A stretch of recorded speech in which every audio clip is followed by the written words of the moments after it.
Boleh berziarah, tidak ada batasan waktu dalam syariat. Justru mengkhususkan waktu ziarah itu yang bertentangan dengan syariat. Jadi mau ziarah pagi boleh, baginda Rasul pernah melakukan. Siang boleh, baginda Rasul pernah melakukan. Malam juga boleh. Nah, kita kalau malam kita jauhi. Nyampe malam. Ziarah kubur malam. Langsung melakukan itu. Yang hadis Aisyah dalam riwayat Imam Bukhari, malam dan berlama-lamaan dikubur lagi. Malam lama lagi dikubur. Ya, itu kisahnya panjang. Aisyah mengikuti baginda Rasul itu malam hari itu.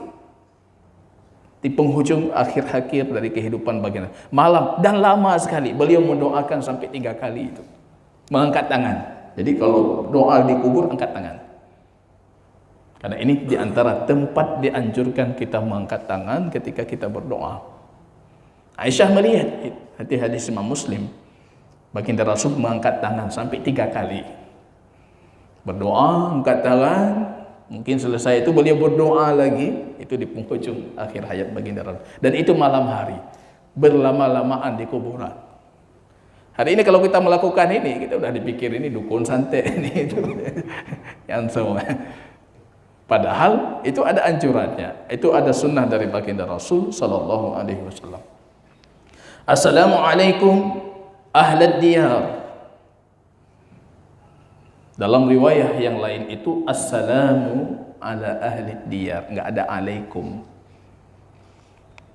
Para ulama membedakan kalau ziarah ke pemakaman yang tidak khusus, artinya pemakaman umum, kita enggak kenal mereka, itu menggunakan assalamu ala ahli diyar ataupun assalamu ya ahlad diyar. Jadi ucapan salamnya tidak mengkhususkan dhamir mukhatabah, lawan dengan dhamir menggunakan kata ganti lawan bicara gitu. Langsung menyeluruh. Tapi kalau ziarah khusus, Anda kenal itu, ada interaksi Anda dengan si fulan, itu assalamualaikum. Itu bagaimana cara memahami 2 riwayat tentang hadis ucapan atau doa ketika kita menziarah kubur. Yaitu kalau misalnya pemakaman sifatnya umum, assalamu ala ahli diyar, assalamu ya ahlad diyar. Tapi kalau khusus, assalamualaikum ya ahlad diyar. Ada juga para ulama yang tidak membedakan, ini boleh, itu boleh. Minal mu'minin wal muslimin, yaitu ahli diyar, ahli kubur, dari orang-orang mukmin dan orang-orang muslim. Jadi kata Islam dan iman itu kalau bergabung dalam satu konteks atau dalam satu teks, itu Islam memiliki arti tersendiri dibandingkan iman.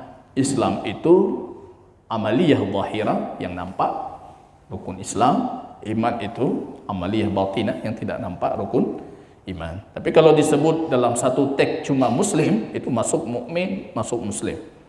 Atau disebutkan cuma mukmin, itu masuk mukmin, masuk muslim. Tapi kalau disebutkan langsung dua-duanya, artinya Islam itu punya arti tersendiri, iman punya arti tersendiri. Wa inna, dan kami insyaallah bikum lahikun, dan kami insyaallah akan mengikuti kalian.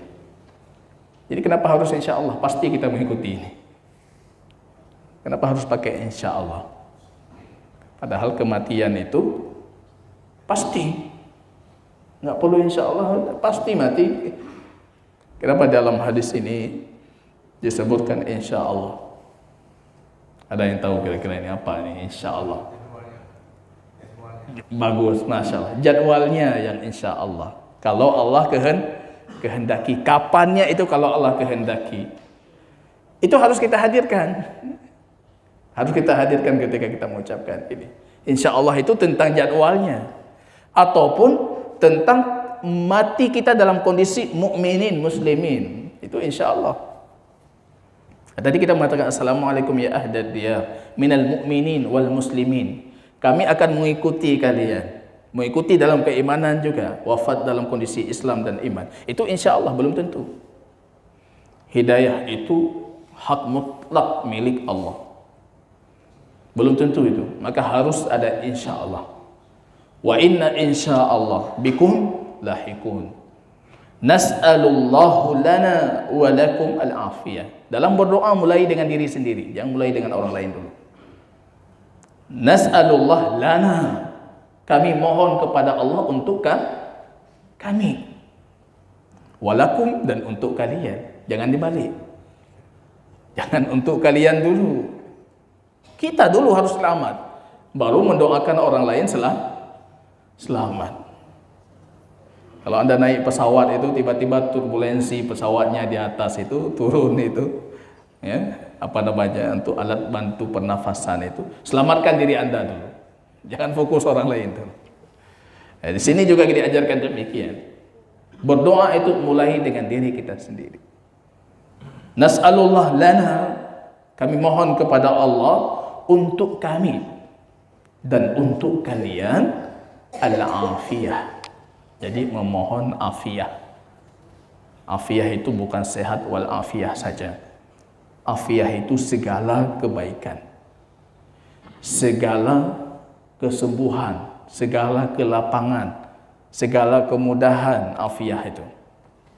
Jadi baginda Rasul pernah suatu ketika, Abbas pamannya bertanya kepada Rasul, "Ya Rasulullah, alimni doa."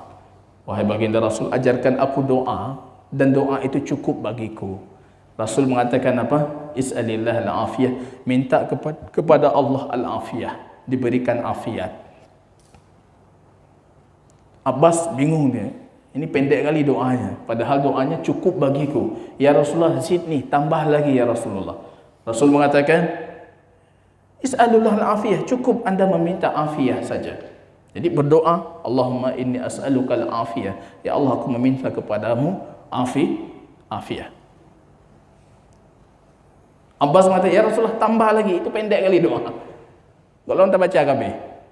Baginda Rasul mengatakan, ya Abbas, kalau engkau diberikan afiat, itu sudah diberikan segalanya. Maka saya lahir anak pertama, saya namakan Afiyah. Afiyah. Jadi sudah segalanya itu, sudah cukup itu. Ya, Afiyah. Afiyah itu bukan sehat wala afiyah saja. Afiyah dalam segalanya. Kalau untuk kesehatan, afiyah itu sehat. Kalau untuk rezeki, afiyah itu kaya, artinya tidak fakir. Kalau untuk dosa, afiyah itu diampunkan, ditinggikan derajat Anda. Kita mendoakan afiyah untuk ahli kubur, diamankan dia dari azab kuburnya. Dan nanti ketika dia dikeluarkan dari kuburnya, diamankan dia dari azab nerakanya. Diamankan dia dari perjalanan panjang akhiratnya. Itu afiyah, panjang sekali artinya.